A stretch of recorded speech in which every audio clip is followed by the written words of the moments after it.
Hello, Soccer Spirits community. Today is November 28th, 2020, and superb boss Akimelia is back for us to claim. Akimelia is a very useful unit to have since she is an interceptor with very nice in-position totems like 40% crit damage. I've seen her used often in Kieran compositions in Galaxy League next to Metatron to really freeze up a backline.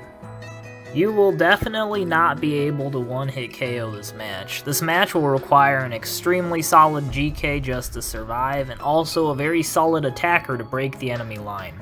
The enemy goalkeeper begins with ridiculously high stats, a ridiculous 100% pen, 100% DR, and 500% crit resistance. He also has a second passive that lets him heal to full right after every shot. So how exactly do we beat this? Well, his active actually reduces the effect of each of his passes by 4% per use up to 5 stacks. There's also the double-edged sword Enthia on the field that decreases his power-ups every single time the enemy team gets counterattacked. Now that's great, but she will also increase the damage your own team takes every time the enemy team gets counterattacked, so be careful as this stacks on your own team.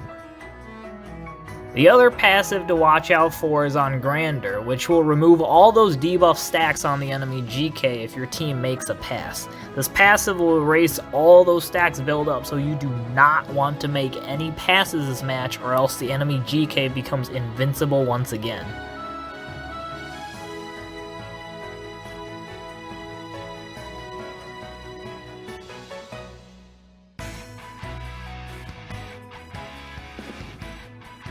In our team, the two key units are Loki and Rafaela. Loki because she steals 10% of the enemy team's attack power, which is huge in this match. I'm using Will of Metatron to give a little extra bit of action bar after she attacks. Now, the goalkeeper is the saving grace of Rafaela. She has a massive HP pool, she can steal enemy HP when getting attacked, healing her to basically full HP. I'm also using Encompassing Soul on her because you do not want to make a pass on her. So when she attacks, she can heal 20% of her max HP with this stone, which makes her super consistent at surviving this match. Loki can probably be substituted for Curel for a slightly longer match, but if you do not have Rafaela for this match, it is going to be very difficult to survive. It is still possible to do it without Rafaela, but you will likely have to run pretty high Enerv. Peng is also a very useful unit to have in this match. Her active can occasionally erase those Enthia stacks on your own team, and she can reduce whirlwind damage on position. The overall strategy is to first stabilize the backline to make sure you can survive each enemy shot. Then penetrate through the enemy line and shoot at the GK so he can use his active and start to remove his defenses. During the match, you will also often counterattack enemy units since most enemy units have very low reflexes when possessing the ball. This will cause the enemy GK to lose more defenses, but will also cause your team to take more damage. Also remember to never make a pass once the enemy GK begins to stack debuffs, because if you make a single pass, all of his debuff stacks will be removed. As the enemy GK takes more debuff stacks, he will lose his high pen res, DR, and crit resistance, and also stop healing full after every shot. Once enough stacks are applied, he can easily be disabled for the win.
I hope you found this video useful in helping with the Akimelia match. If you enjoyed the video, please give it a like, subscribe, and look forward to future Soccer Spirits content from me, Losty.